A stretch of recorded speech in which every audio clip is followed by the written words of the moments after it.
Blog Talk Radio.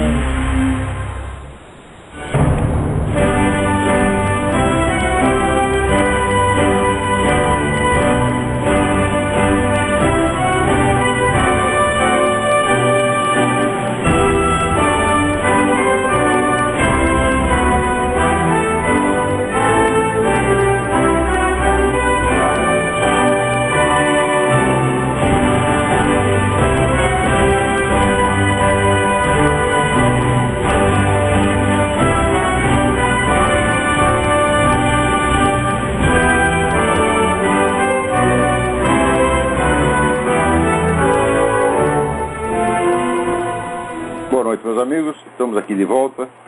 Como sempre, começamos invocando a Santíssima Virgem Maria, o Santo Padre Pio de Pietrelcina, para que roguem a Deus que nenhuma injustiça se cometa neste programa. Eu queria aqui agradecer a Priscila Garcia e demais amigos pelo apoio, pelo interesse com que tem acompanhado esse nosso debate com o professor Alexandre Dugin. Eu não posso responder de um por um, porque é muita gente. Então, se alguém tiver alguma observação a fazer, que mande e-mail para roxane.andrade@gmail.com. Também avisar que anteontem foi a missa, ontem foi a missa de sétimo dia do nosso amigo Nelson Lehmann da Silva. O Nelson Lehmann foi o primeiro brasileiro a estudar com Eric Voegelin e a escrever uma tese sobre a filosofia de Voegelin, a qual eu creio que agora deveria ser reeditada, preferivelmente acrescentando alguns outros escritos que o Nelson Lehmann publicou depois disso. Também aqui queria avisar vocês que a seção masculina do Opus Dei de Porto Alegre está promovendo um curso de doutrina católica, catequese, que será dado no Centro Cultural Mirador, todo sábado às 11h30. Pelo padre Pedro Willemsen, doutor em teologia pela Universidade de Navarra. O curso é gratuito. Informações pelo site www.ccmirador.com.br ccmirador.com.br.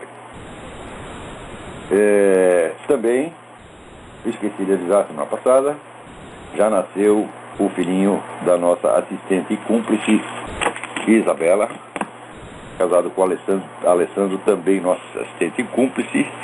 O menino vai se chamar James Elliot e será batizado na igreja de St. Joseph, tendo por padrinhos, vejam você, eu e a Roxane. O rapaz não sabe a que risco está se expondo com isso, mas enfim, o vexame é dele. Muito bem, aqui vamos começar com uma perguntinha aqui muito interessante. Tiago Brasil pergunta: gostaria de saber qual o real intuito da Globo em manter um programa sobre política de forma mais ou menos menos imparcial com um camarada de direita, que é o Diogo Mainardi, com liberdade para falar mal do PT, Lula e Cia. Bom, então, em primeiro lugar, o Diogo Mainardi não é direitista. O Diogo Mainardi é apenas antilulista. Que eu saiba, o Diogo Mainardi não tem nenhuma posição política geral. Ele não se define nem como esquerda, nem como direita. Apenas ele, depois de ler muitas notícias, acabou perdendo a paciência com o Lula e botou a boca no mundo. Mas eu nunca vi ali o Diogo Mainardi defender nenhuma convicção política mais geral, né? Tipo de regime que prefere, essas coisas todas. Nunca ele deu palpite sobre isso. O Diogo é um homem muito modesto e ele se atém aos fatos concernentes ao governo Lula. Esse em primeiro lugar. Em segundo lugar, para saber por que a Globo admite que o sujeito faça isso. Bom, a resposta já foi dada pelo diretor de redação do Globo, o Luiz Garcia, no tempo em que ele me contratou para fazer uma coluna no Globo. Ele disse: olha, nós já tínhamos esquerdistas em excesso e estava dando na vista. Então decidimos botar um direitista lá para disfarçar um pouco. É exatamente o que estão fazendo ali. Ali no programa eles põem um direitista e 4 esquerdistas. De preferência para o sujeito servir de armazém de pancada. Quer dizer, fizeram a mesma coisa com o Paulo Francis e deram mal. Né? Porque o Paulo Francis acabou virando ele próprio o centro do programa. Mas daí, como o negócio estava fazendo sucesso, eles deixaram ficar. E além disso, o Paulo Francis era um sujeito que tinha, embora ele tivesse passado para a direita, ele tinha muita amizade com esse pessoal, todo mundo da esquerda. Eu não era uma pessoa mal vista no seu círculo de amigos, né? Então, aqui eu também queria comunicar que o governador do Alabama, Robert Bentley, mandou aos congressistas e senadores dos Estados Unidos uma carta a qual ele diz o seguinte: em março de 2010 tive o distinto privilégio de receber o ex-candidato presidencial venezuelano e renomado ativista dos direitos humanos Alejandro Penha Esclusa, quando ele viajava pelo Alabama. Durante esse tempo eu promovi uma resolução conjunta do Congresso do Alabama e o louvava pela sua corajosa atividade e suas ações como defensor da liberdade na América Latina. Essa resolução foi aprovada e o senhor Penha Esclusa fez um discurso para a sessão conjunta da legislatura do Alabama.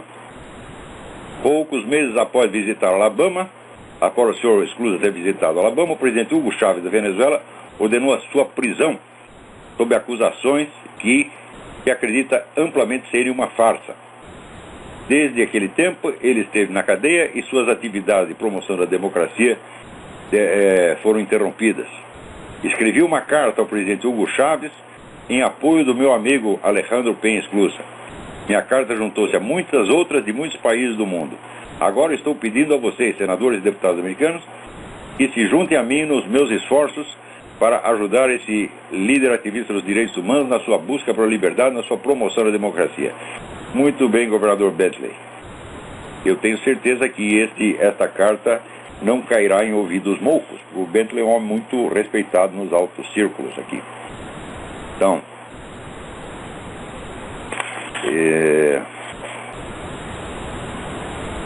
vamos ver aqui. Nós, como sempre, temos um excesso de assuntos. Mas, peraí, tem alguém na linha. Alô, quem é? Ô, professor Lavo? Sim. Oi, boa noite. Boa noite. Quem está falando é Marcelo Dornelas, aqui no município da Serra, Grande Vitória, Espírito Santo. Marcelo, tudo bem? Tudo bem, senhor? Tudo certinho. Professor, deixa eu te falar, eu gostaria que o senhor desse um parecer, explicasse o porquê que o caso Carlos Lacerda fez durante muito tempo, muitos anos, uma oposição severa contra o Juscelino Kubitschek e Jânio Quadros, né? E se o senhor pudesse traçar um paralelo entre Ulisses Guimarães e Tancredo Neves, eu ia agradecer. E para finalizar, eu gostaria que o senhor pudesse dar a sua opinião entre esses 5 políticos, Aécio Neves, Geraldo Alckmin, José Serra, Cátia Abreu, Raimundo Colombo, governador de Santa Catarina. Qual desses 5, na sua opinião, representa melhor a direita no país? Se o senhor fizesse um breve comentário. Ninguém representa a direita no Brasil. Não tem direita no Brasil.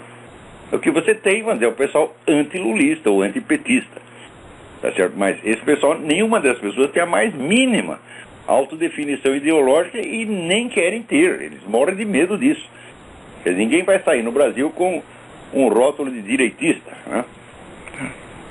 Então eles fazem oposição, mas é oposição limitada, né?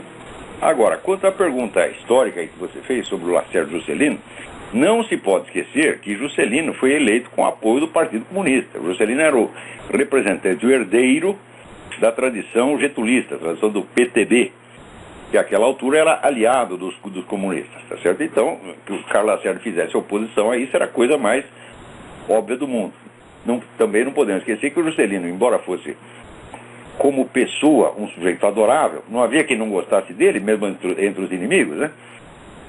Ele politicamente representava o que naquele momento havia de pior, tá certo? E essa história de que Brasília foi uma grande realização e que colocou, né, o Brasil no topo do mundo, tudo isso é uma conversa mole. O que Brasília fez foi criar uma dívida enorme, tá certo? E, sobretudo, foi colocar o governo fora do alcance da população. Porque antigamente, quando o governo estava no Palácio da Laranjeira, se alguém não gostava de alguma coisa, juntava a turma, ia lá na frente, fazia a manifestação, xingava o presidente e pronto. Agora, como é que você vai fazer isso lá em Brasília? O negócio é inacessível, é longe de tudo, né? E, ademais, a arquitetura já foi feita para criar uma espécie de bloqueio. Você não tem acesso. Tá? Qualquer manifestação pública em Brasília custa um dinheirão. Então só o MST tem dinheiro, o MST e o PT tem dinheiro para fazer isso aí. Então, quer dizer, o que eles fizeram foi criar uma... Aliás, tem um livro aqui, esqueci o nome dos autores, que é assim, A Cidade Comunista Ideal, escrito por 3 arquitetos soviéticos. Quando você vai ver o plano da cidade comunista ideal, é Brasília, igualzinho Brasília. Quer dizer, aquele negócio, uma arquitetura excelente para você criar um poder absoluto, incontrolável e inacessível. Os caras ficam lá, até dizem que é a Ilha da Fantasia. Se bem que a coisa também funciona ao contrário. Do mesmo modo que o povo não tem acesso a eles também não têm acesso ao povo, não ficam sabendo o que está se passando. Então podem dirigir o país, podem controlar o país desde aquela bolha de ilusões dentro da qual vivem. Eu me lembro quando era presidente o Zé Sarney, o meu falecido amigo Zé Carlos Bardavil, que era amigo de infância do Sarney, ia lá toda semana ver o presidente.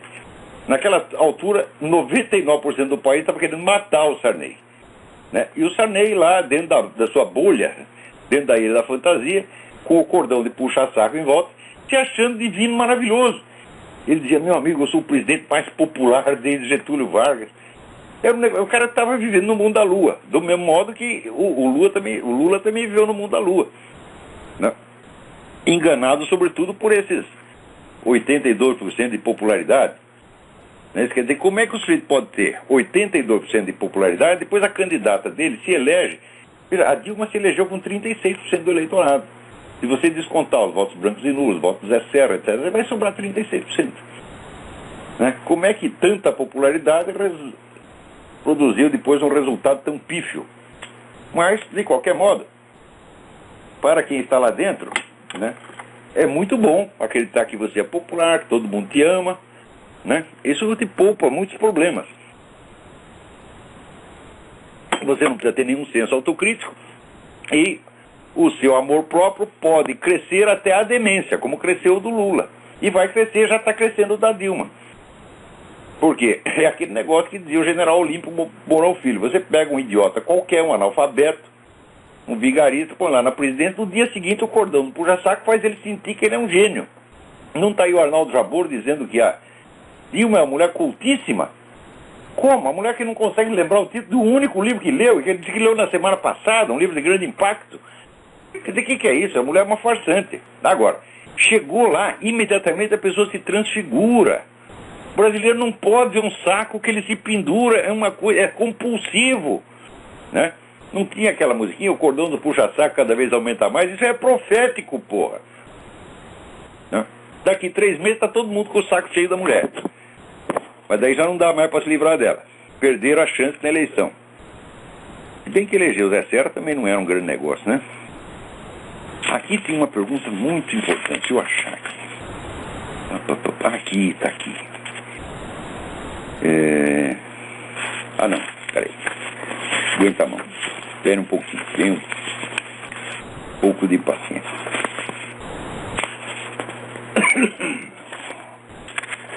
Alguém que me perguntava o seguinte, olha, que eu... tá aqui. Gustavo Milano Bezerra. Na palestra proferida na OAB, em agosto de 2004, o senhor dizia que se o Brasil continuasse naquele ritmo, não chegaria a 2010 como país soberano. Gostaria que o senhor dissesse se atualmente o Brasil ainda é um país soberano. Portanto, se houve alguma mudança no comportamento governamental de 2004 até hoje que assegurou nossa soberania, ou se realmente a perdemos. É claro que já perdemos, meu Deus do céu. Não tem uma lei que se promulgue nesse país que não venha pronta da ONU. Além disso, você leva em conta esse negócio, Raposa, Serra do Sol, terra de demarcação de terras indígenas, e quilombos, e o MST, etc, etc. O território está sendo retalhado a olhos vistos. E o Brasil ainda conserva algum lugarzinho no cenário internacional como uma espécie de reservatório, onde o pessoal está botando os investimentos lá para não perder dinheiro, porque eles estão demolindo a economia americana, então querem, para colocar lá salvo, colocam num país onde não está tendo grandes problemas, não está tendo crise social, etc. Então o Brasil é isso, o Brasil é um entreposto, o Brasil é um depósito de dinheiro, só isso. Agora, essa pretensão de entrar no Conselho de Segurança da ONU, faz-me rir, meu Deus do céu.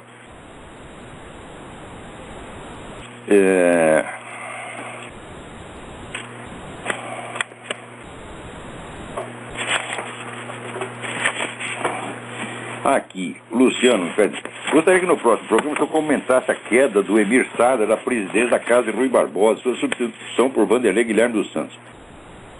Olha, entre o Emir Sader e o Vanderlei Guilherme dos Santos, existe uma diferença. Olha, a diferença não é nem de escala animal, é de escala ontológica, né? Porque o Vanderlei Guilherme dos Santos é alguma coisa. E o Emir Sader, ele vem se esforçando para se tornar uma nulidade, mas ele não conseguiu, né? Então, quando ele crescer, quando ele se desenvolver muito, ele será uma nulidade. Agora, o sujeito foi demitido da Casa Rui Barbosa antes de ocupar o presidente. Por quê? Porque a ministra dá o cargo para ele, ele sai falando mal da ministra. O que ele espera que aconteça? O que você acha? Né? A ministra, evidentemente, o tirou, e daí ele disse, a conspiração da direita. Putz, vida, como é que a gente pode levar a sério um cara desse, é? Agora, outra coisa, Diogo Santos me pergunta, no Trotspeak de 21 de fevereiro de 2011, o senhor citou a participação de João Paulo II em reuniões para a implantação da nova ordem mundial.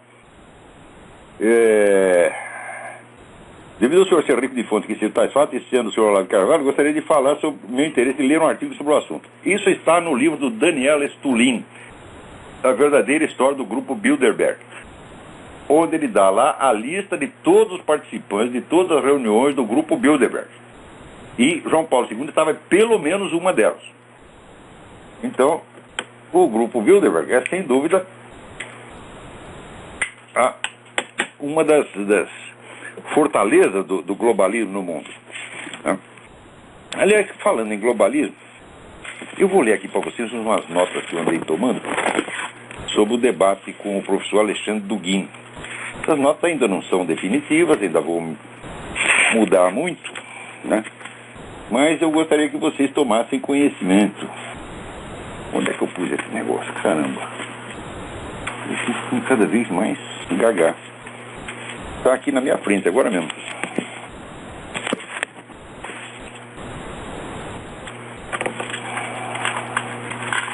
Eita.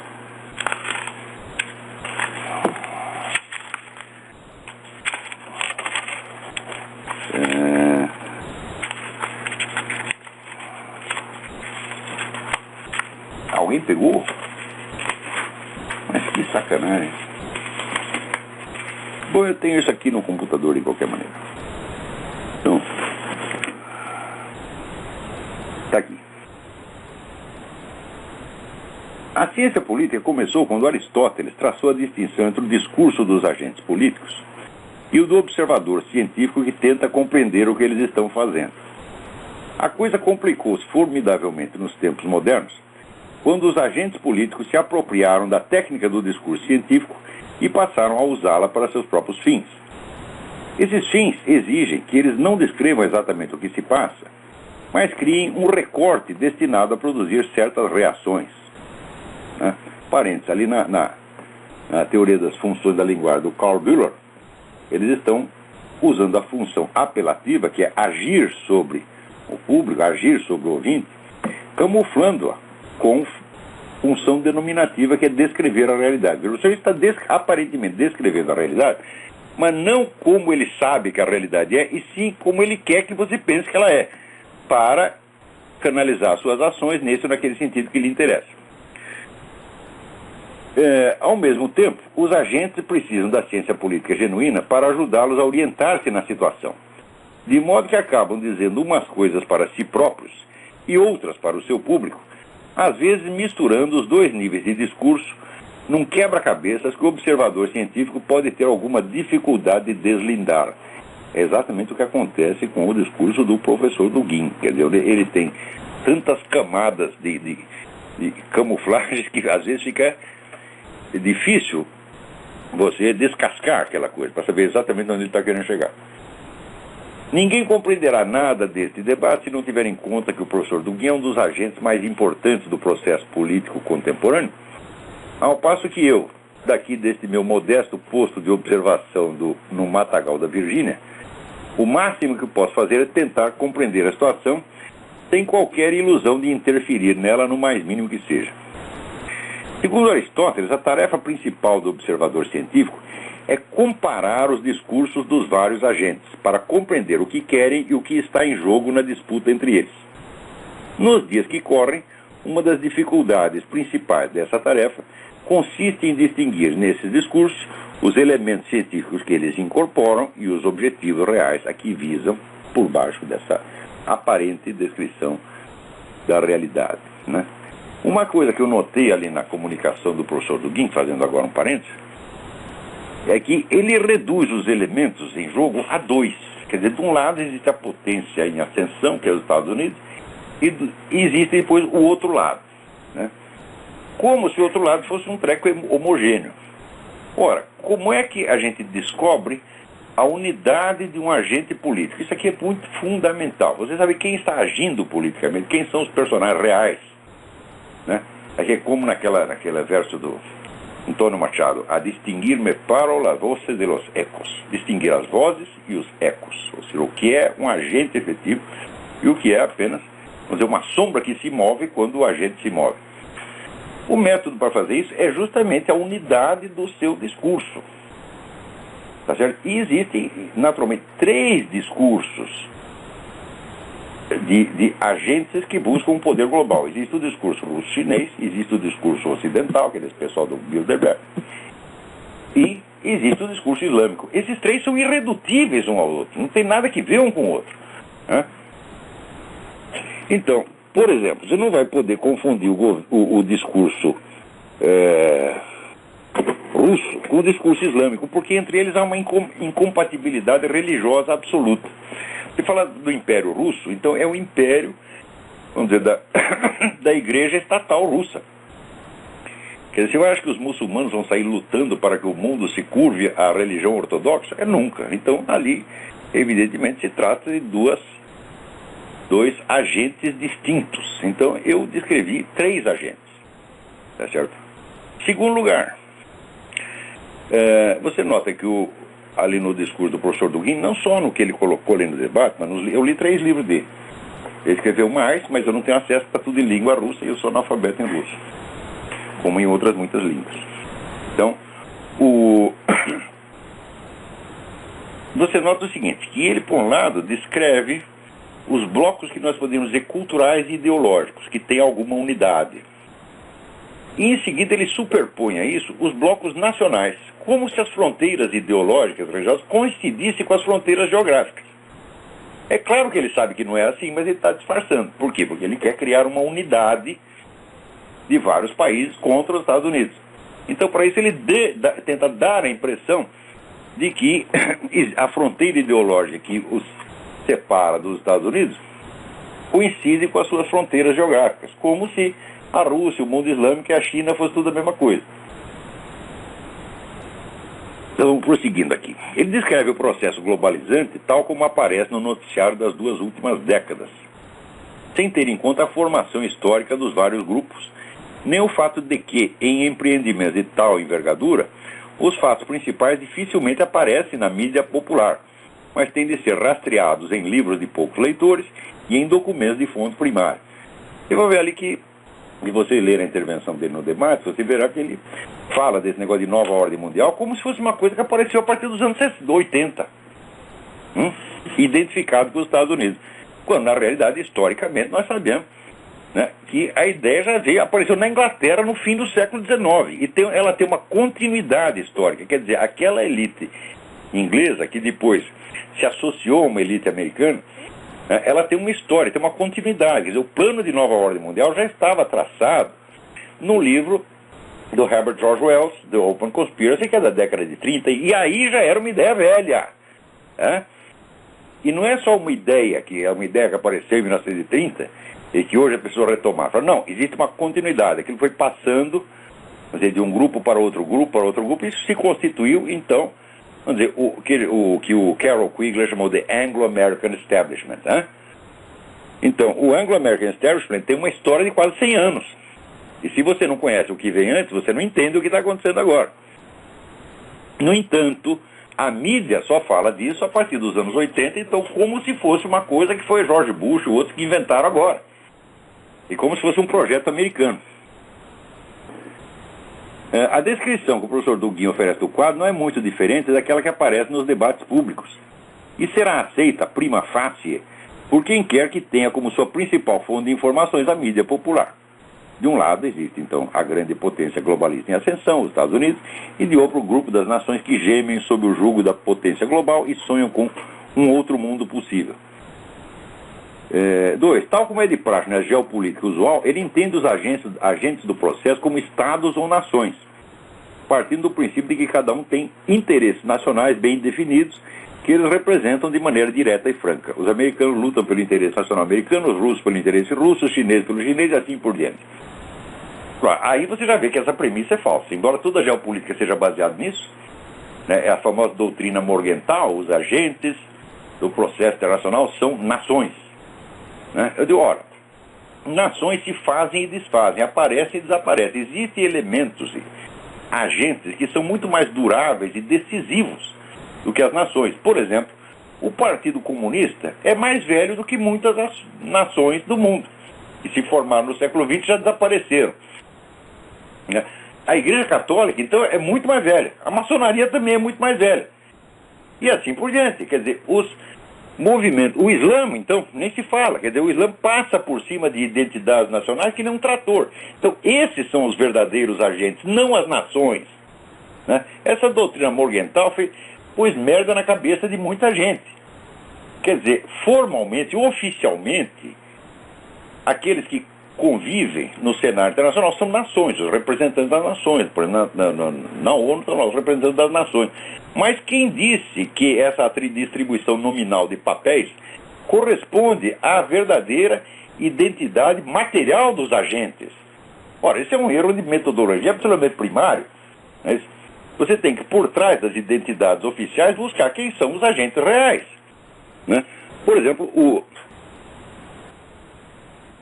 movimento comunista, ele dominou 10, 20, 30 nações e as identidades nacionais pouco lhe interessavam. Quer dizer, Stalin suprimia ou criava nações como bem entendia. Né? Como Napoleão, que criava reinos da noite para o dia e depois desfazia. Mesma coisa. Então, nomes de nações, de estados é uma coisa. Identidades objetivas dos agentes reais é outra coisa completamente diferente. Né? Não é possível que o professor Duguin confunda as duas coisas. No entanto, na intervenção dele, ele confunde, e nos livros também confunde. Quer dizer, está se fazendo de bobo. Né? Ele sabe que não é assim. Dessas duas premissas, ele extrai a descrição de um quadro mundial onde cada nação tem de ceder às exigências da potência hegemônica ou juntar-se com outras nações para lhe oferecer resistência.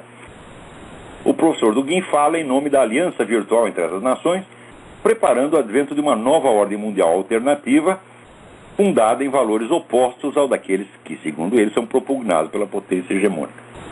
O próprio esquematismo dualista da descrição sugere que ela é menos uma descrição propriamente dita do que um plano de luta. Ela não visa mostrar o que está acontecendo, mas a dividir o quadro em dois campos em conflito e angariar apoio para um deles. Desde o meu posto de observação, posso notar que, embora exerça um papel decisivo na formulação da política americana, a elite globalista nem corresponde ao Estado americano, nem muito menos aos interesses nacionais dos Estados Unidos. Ela originou-se fora dos Estados Unidos, compõe-se de indivíduos e grupos de várias nacionalidades distintas e sempre teve a clara consciência de que seus interesses não correspondem de nenhuma nação em particular. Ora, se os interesses da elite globalista correspondessem exatamente ao do Estado americano, então para que precisaria existir uma coisa como o Grupo Bilderberg, onde esses grupos e pessoas se reúnem extraoficialmente com outros que também não estão ali como representantes de Estados, para traçar planos que transcendem infinitamente os interesses de qualquer nação em particular. Eles não fariam nada disso, eles simplesmente iriam nas reuniões da ONU e apresentariam como representantes do seu país os planos que são do interesse do seu país. Se eles não fazem isso é porque existe um outro esquema de relações por cima das relações entre Estados. Por cima ou por baixo, né? A história dessa elite está bem documentada no livro The Anglo-American Establishment de Carroll Quigley. E quem quer que eu tenha lido sabe que os fundadores dessa elite não foram americanos, mas ingleses. Um rápido exame das listas de participantes das reuniões do Grupo Bilderberg, veja o livro de Daniel Stulin, basta para mostrar que essa elite é multinacional e não americana. Embora esses fatos estejam longe do foco da mídia popular, eles são decisivos para a compreensão do estado de coisas. Então, isso quer dizer, o professor Dugin está jogando com dados que são todo dia repetidos pela mídia. Então, corresponde à descrição automática, à descrição esquemática que a mídia popular está apresentando do quadro. Fala, mas então, né, se eu for tomar como principal fonte de informação a mídia popular, vou chegar à mesma conclusão que ele. Só que isso não é permitido, não é lícito a um estudioso. O estudioso não pode se guiar pela mídia popular, tem que ir em documentos de fonte primária, tem que ir em estudos científicos. 2. O professor Dugin parte da premissa de que as ações da elite globalista visam, sobretudo, expandir o poder nacional americano e a implantar no mundo uma nova ordem democrático-liberal fundada no individualismo atomístico e iluminista e, portanto, na dissolução de todas o que ele chama entidades sociais holísticas. Isto é, o termo pelo qual ele entende a solidariedade coletiva baseada numa visão do mundo religiosa, tradicional, patriótica e ideológica. Então, segundo o Dugin, segundo toda essa escola eurasiana, o liberalismo iluminista representado pelos Estados Unidos quer dissolver todas as unidades religiosas, ideológicas, etc., etc., e criar uma sociedade atomista, onde você só tem os indivíduos, né, separados. Ao descrever a política americana, ele enxerga nela... Bom, esse pedaço aqui não interessa, podemos deixar... Peraí.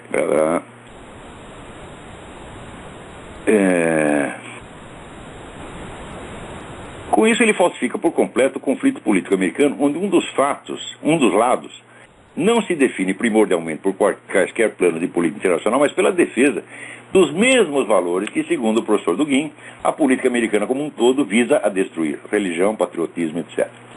A direita religiosa, que representa 50% do eleitorado americano, simplesmente desaparece do quadro, como se fosse uma entidade marginal, sem outra esperança que não a de integrar-se na estratégia eurasiana e contribuir alegremente para a construção do Império Russo sobre as ruínas do seu próprio país.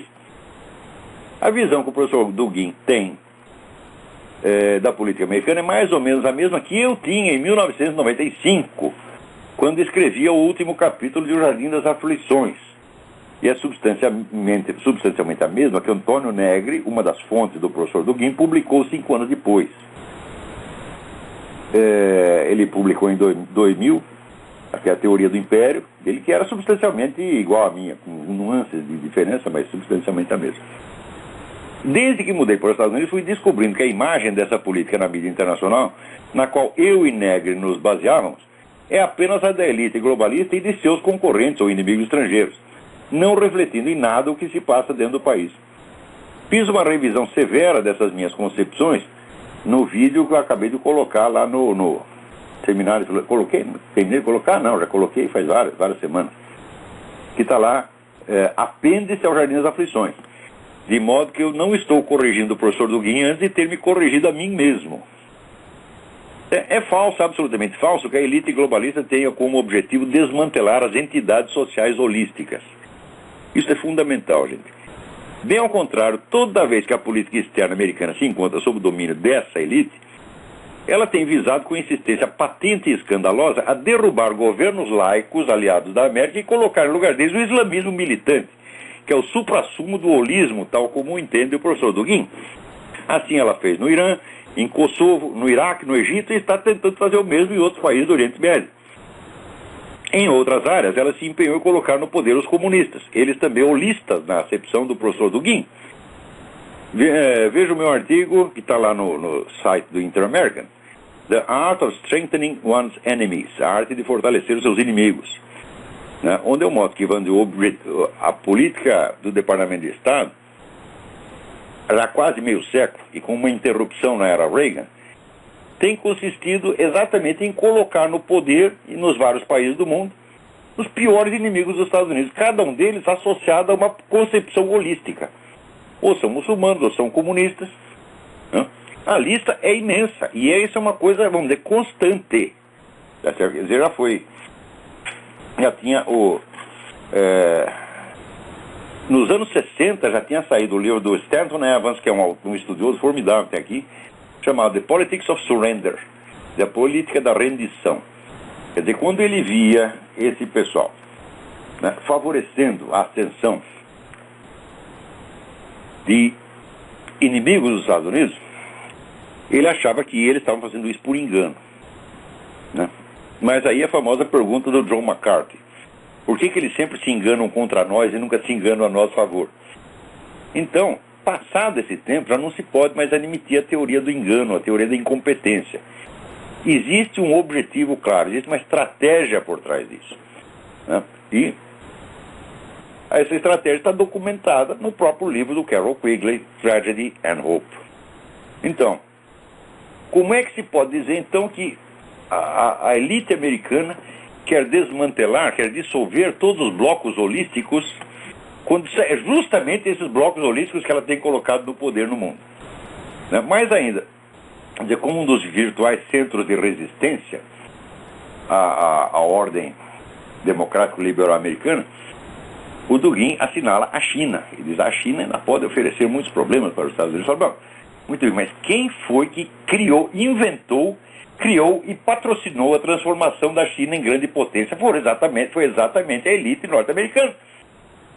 Quer dizer, que desde os anos 80 não fez senão encher a China de dinheiro, desmantelar a indústria americana todinha e passar tudo para a China, tá certo? E dar dinheiro para os camaradas comprar bomba atômica para jogar onde? Nos Estados Unidos mesmo. Isso é a elite americana que está fazendo. Esta mesma elite que o Dugin diz que está querendo desmantelar todas as entidades holísticas e implantar a democracia liberal no mundo. Ora, o que se vê é fazer exatamente o contrário. Quer dizer, todos aqueles que, segundo o Dugin, estão sendo destruídos pela elite americana são os que são criados, fomentados, protegidos, né, e ajudados por ela de todas maneiras contra os Estados Unidos.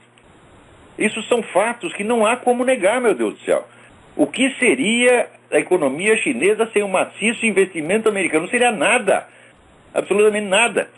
Quer dizer, a China tinha chegado a ter uma grande economia no século XIX, 1820. Depois caiu, que foi uma desgraça. Depois o regime comunista passou em cima daquilo como se fosse um trator, reduziu tudo à extrema miséria, né? Depois que caiu a União Soviética, aí sim que a China estava em maus lençóis, o americano correu lá e criou a indústria chinesa, criou a China como potência, meu Deus do céu, né? Então, olha, o que o professor Dugin coloca como inimigos da elite globalista está na cara que são amigos, na verdade, é exatamente o contrário, né? Na Europa, essa elite tem dado o melhor de si para usar o discurso dos direitos humanos como pretexto para a rápida islamização da sociedade. Lê o livro da Bat Eurabia, The Euro-Arab Axis.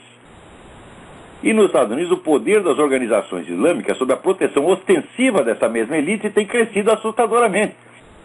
Essa elite que colocou no poder Barack Obama, meu Deus do céu. Barack Obama está lá para proteger muçulmano, né? Quer dizer, se alguma entidade holística a elite tem tentado destruir, é o cristianismo católico protestante, promovendo em seu lugar seja o islamismo, seja o comunismo. Duas entidades holísticas que o próprio professor Dugin coloca entre os pilares do futuro império eurasiano. Então você vê, quando o Dugin descreve a mentalidade modernista, liberal e iluminista, ele descreve maravilhosamente, é exatamente aquilo.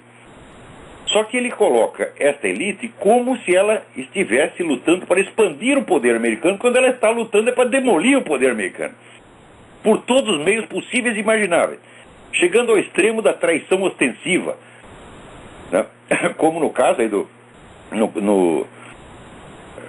no caso aí do Egito, ficou claro, ficaram claras as ligações entre o Departamento de Estado e a Fraternidade Muçulmana. Eles estavam já dialogando e trocando figurinha fazia muito tempo e combinando a derrubada de um governo que, por pior que fosse, era aliado dos Estados Unidos. Derrubou esse governo e botaram no poder o quê? A Fraternidade Islâmica, que já está agora começando a matar cristãos. Veja você, no Iraque aconteceu a mesma coisa. O Saddam Hussein era uma peste, era um verdadeiro demônio. Mas é o seguinte, nos cristãos ele nunca tinha mexido. Ele não perseguia cristãos. Por quê? Porque era minoria e não estava interessado nisso. Mudou o regime, começou a matança de cristão no Iraque, meu Deus do céu. E no Irã, então, onde você tinha lá o Shah Reza Pahlavi, que eram tradicional aliado dos Estados Unidos, eles desmantelaram e entregaram tudo aquilo para o fronte islâmico mais radical e louco que tem no mundo. Quer dizer, como é que está destruindo as entidades holísticas? Ele está colocando entidades holísticas no poder, meu Deus do céu. Quer dizer, como é que o homem não sabe disso? É claro que ele sabe tanto quanto eu. Só que é o seguinte, o meu discurso é um discurso descritivo que luta pela objetividade. Então, eu quero saber quais são os agentes reais que estão no processo, o que eles estão dizendo, o que eles dizem para nós e o que eles dizem para si mesmos e o que eles estão fazendo. E daí eu cheguei à conclusão de que existem 3 agentes fundamentais. O bloco globalista de Bilderberg, o bloco russo-chinês e o bloco islâmico. A unidade desses 3 blocos é óbvia, mas só um deles tem autodefinição geopolítica, ou seja, corresponde a nações e estados. O Islã não corresponde a nenhuma nação e estado. Ele passa por cima de interesses nacionais de quem quer que seja. E o bloco globalista americano passa, obviamente, por cima de todos os interesses nacionais, a começar pelos próprios Estados Unidos. Então, um se define geopoliticamente. Por que se define geopoliticamente? Porque essa elite russo-chinesa, ela se identifica com o Estado russo, com o Estado chinês, porque é só ela que existe ali. Não há grupos concorrentes. A elite dominante da Rússia e da China é a elite do velho Partido Comunista. Mataram todos os seus oponentes, só sobrou. Então, eles são a classe dominante. E, como tem total controle do seu país, então é lógico que os interesses deles correspondem aos interesses do seu país. Não se pode dizer o mesmo da elite islâmica, porque os interesses do califado universal se sobrepõem infinitamente aos interesses de qualquer nação islâmica. A nação tem que ceder às exigências, tá certo, da unidade muçulmana. E quem ficar contra vai ser derrubado, como foi derrubado Mubarak, como serão derrubados outros. Mais dia, menos dia, eles caem. Então, por mais poderoso que seja o governo da nação tal, ele não pode resistir contra 28 países que o cercam, né? E quanto à elite chamada anglo-americana, que é anglo-americano, germano, franco, italiano, etc, etc, etc, também está na cara que ela não defende os interesses de nação nenhuma, mas os interesses de um futuro governo mundial, se possível, né? Então, quer dizer, eu fiz isso porque eu quero realmente saber quem está agindo. Existem outros personagens em cena. Se você perguntar, bom, e os Estados Unidos? Os Estados Unidos, como nação e como Estado, não são agentes no processo internacional. De maneira nenhuma. São terrenos em disputa. Só existe ação quando existe uma unidade de intenções. Vamos supor o seguinte, você está sentado e de repente lhe dá vontade de ir no banheiro cagar. Se você ficar dividido entre vou, não vou, você não vai. Só quando você decide, agora eu vou mesmo. Então, até para você cagar, são unidade de intenções. Então, só existe uma ação quando você consegue delinear com documentos e com fatos uma unidade de intenções consciente no agente. Agora, que unidade de intenções pode ter o Estado americano que está dividido, que está em disputa por 1001 facções diferentes? Então, é claro que o governo tem que agir, mas ele tem que fazer uma coisa contra. Mas não existe uma ação global coerente dos Estados Unidos. Não, existem ações desencontradas refletindo os grupos que estão no poder no momento. Então, a política externa americana foi uma no tempo do Reagan, outra no tempo do Bush, outra no tempo do Clinton e a outra agora com o Obama.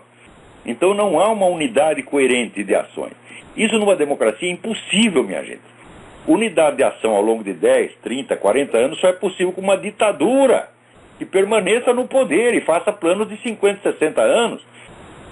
O cara que assume o poder aqui para ficar lá 4 anos, ele não sabe nem se ele vai ser reeleito na eleição seguinte. Então ele tem que fazer rapidamente o que tem de fazer.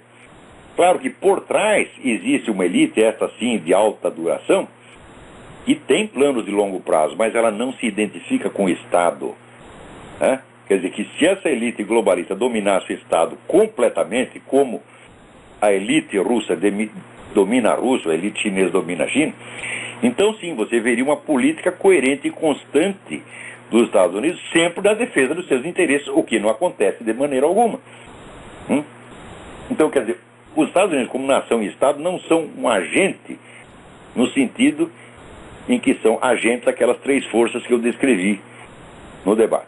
A Igreja Católica também não é um agente, embora ocupe um espaço. Por quê? Porque ela também está dividida. Não há planos globais a que a Igreja Católica inteirinha sirva. Tá certo? A comunidade judaica, importantíssima, embora seja pequena, importantíssima. Ela é um agente nesse cenário? Não, porque ela também está dividida. Metade do judeu quer uma coisa, outra metade quer outra. Tá certo? Então, aqui nos Estados Unidos, tudo quanto é judeu é esquerdista. Quer dizer, quer que Israel se exploda. Tá certo? Você não pode dizer o mesmo dos judeus que vivem em Israel. Tá certo? Então, esses vários elementos, se você disser a maçonaria não é um agente, meu Deus do céu, porque existem facções, é um negócio, aquilo um saco de gato. Então, os únicos agentes no cenário internacional são esses que eu disse, esses três. Os outros são ou sombras ou são terrenos em disputa, são vítimas inermes do processo, mas não são verdadeiros agentes. E a identidade real dos agentes só coincide com identidades nacionais e com entidades estatais no caso da Rússia e da China. Por quê? Porque a unidade de ação que a elite traçou para esses países é obedecido pelo país inteiro. São governos ditatoriais que podem fazer o que quiserem. Então, se o povo não quiser, bom, o povo que vai roer o pé da mesa. Querendo ou não, vai ter que colaborar. Né? Tem algum chinês que pode chegar para os generais e dizer, não, nós não queremos isso, queremos outra coisa. Não pode dizer nada. Na Rússia, também, você pode dizer, mas daí o Putin te manda lá uma carta cheia de polônio e você morre, porra. Espero que não mande uma carta para mim, hein?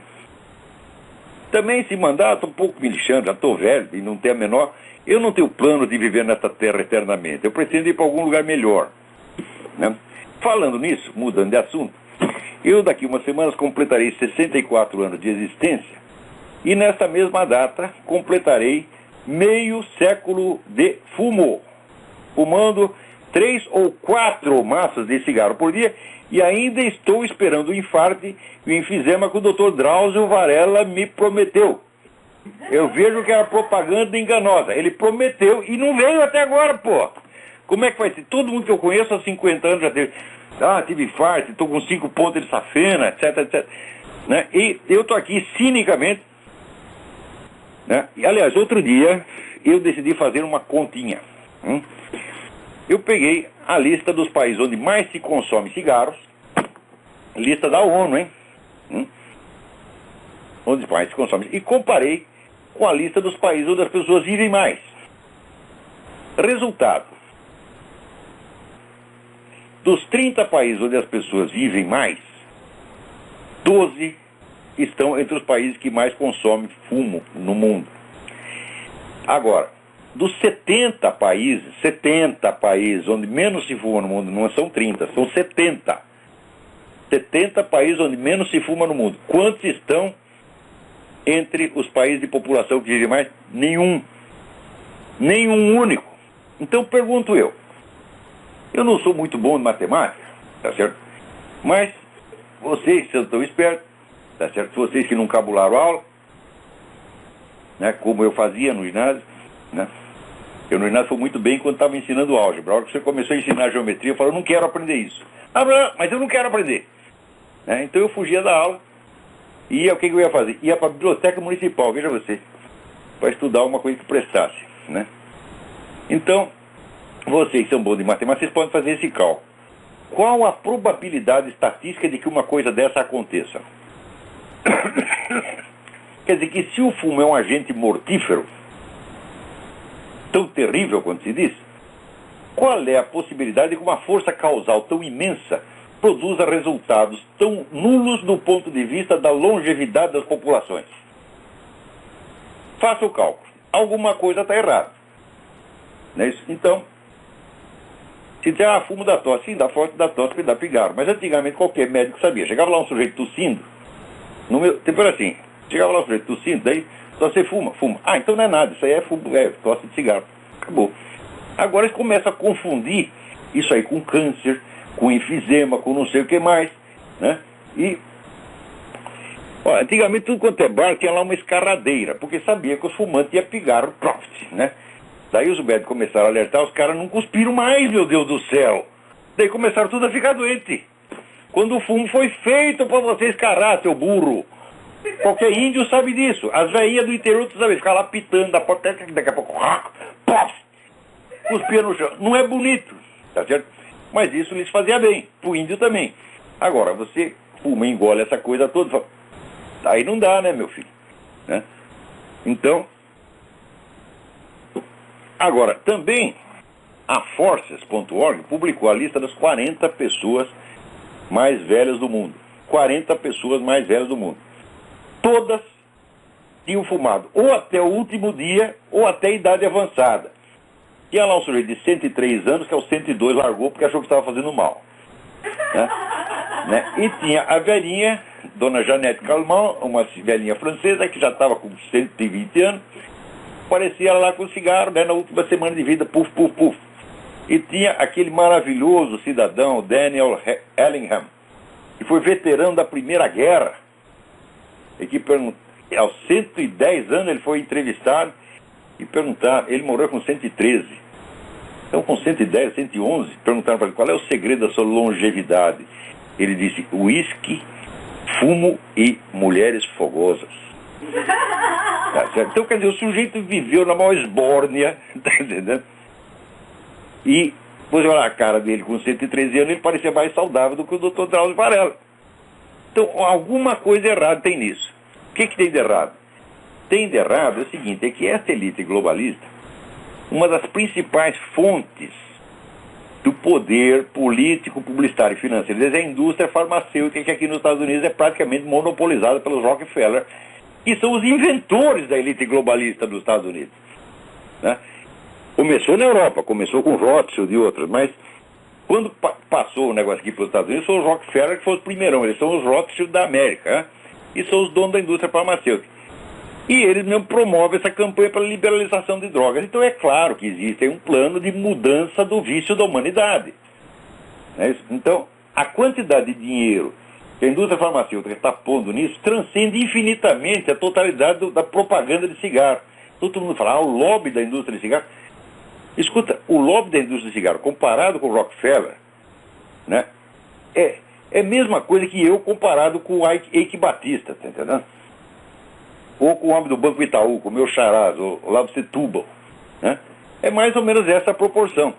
Então, por que ninguém fala do lobby da indústria de fumo? Outro dia também saiu na Forces, então, pela primeira vez, um estudo sobre, né, o montão de dinheiro com que a indústria farmacêutica está subsidiando essas campanhas contra o fumo e pela liberação das drogas pesadas. Então, daqui a pouco vocês não vão fumar mais, vocês vão tudo usar cocaína, né?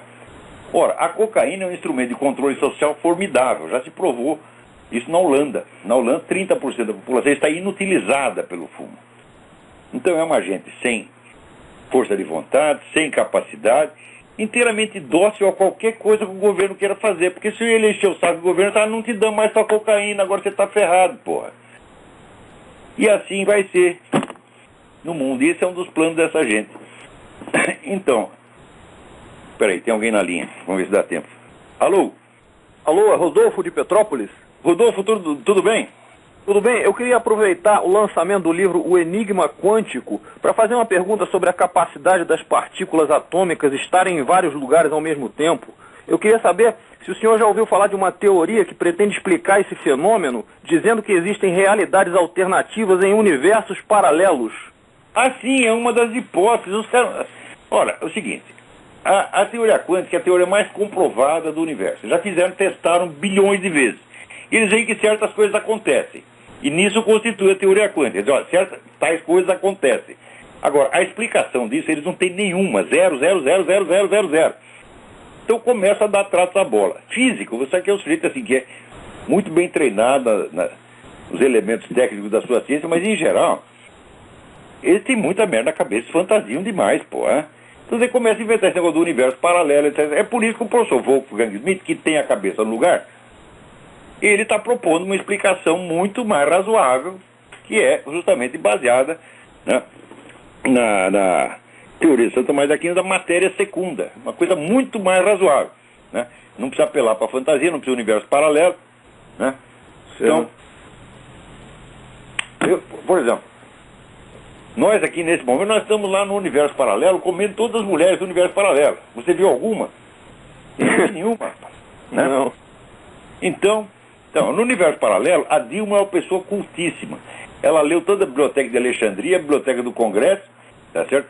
E já está partindo para outras bibliotecas, porque já cansou daquilo. Isso é no universo paralelo, né? No universo paralelo, o Lula é bonito. Ele é lindo, rapaz, né? É só no universo paralelo. Então é isso aí. Falando de universo paralelo, eu acho que não há mais tempo de falar mais nada aqui, tá? Peraí, tem uma pessoa na linha. Faça a pergunta rapidinho, porque vai acabar. Alô? Alô? Sim. Senhor Olavo, eu queria perguntar se você conhece o cientista Bob Monroe. Ele já estudou a consciência extracorpórea aí. Se o senhor conhece... Como é o nome dele? Você pode soletrar, por favor? Que... B-O-B M-O-N-R-O-E. Aí agora ele já faleceu. Agora tem um que estudou junto com ele, foi o...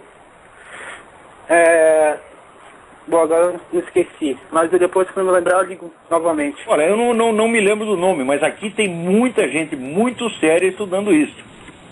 Outro dia mesmo veio um documentário, The Evidence of Heaven, muitíssimo bem feito, muito sério. E saíram 2 livros sobre o caso de crianças que estiveram em estado, vamos dizer, de morte clínica e que contaram coisas que elas jamais poderiam saber. Por exemplo, um garoto de 4 anos, né? Ele tinha uma irmã, mas daí ele, depois que ele voltou daquele estado, ele falou, eu fiquei conversando com a minha outra irmãzinha. Daí a mãe, mas que irmãzinha? Você só tem uma? Ele disse, não, aquela que morreu na sua barriga, anos antes, né? A mãe tinha tido um aborto espontâneo. Ele disse, encontrei ela. Depois, como é o nome dela? Daí ele ainda falou, não, ela não tem nome não. Vocês não chegaram a dar nome pra ela. Olavo. Vê que coisa extraordinária, né? Pois é, eu lembrei aqui, Thomas Campbell. Ele escreveu um livro chamado My Big Toe. T-H-O... Não entendi. Alô? Diga. T-H-O-M-A-S-C-A-M-P-B-E-L-L. Thomas Campbell. E esse livro mais... Olha, eu não conheço, te agradeço a indicação. Eu dei dando uma olhada, e depois se você dá uma olhada, eu não se você vê aí, se é algum conteúdo ideológico, gnóstico, olha, etc. Mas falando nisso, eu recomendo então, esses 2 livros. Um é o Todd Burpo, B-U-R-P-O, que chama Heaven is for Real, é a história do menininho de 4 anos. E tem outro também, do menino que passou pela experiência de morte clínica, Kevin and Alex Malarkey, M-A-L-A-R-Q-E-Y, The Boy Who Came Back from Heaven. São depoimentos mais recentes, interessantíssimos e me parece muito honestos. Não tem, esse negócio de dizer que o corpo produz a consciência, falou, hoje em dia não tem mais como defender isso aí, não tem mais nem meio argumento que você possa apresentar em favor disso, né? É que tem aquela mulher que ficou em estado de morte clínica, ela disse que o corpo sentiu deslocar-se do corpo e foi subindo, quando chegou no teto do hospital, ela viu um sapato no teto. Sapato, um tênis vermelho em cima do teto. Ninguém jamais tinha visto tênis vermelho. Foi quando a mulher voltou, contou isso, os caras foram lá no teto e tinha lá mesmo um tênis vermelho. Como é que você vai explicar um treco desse? Então, é isso aí, gente. Por hoje é só. Até a semana que vem. Muito obrigado.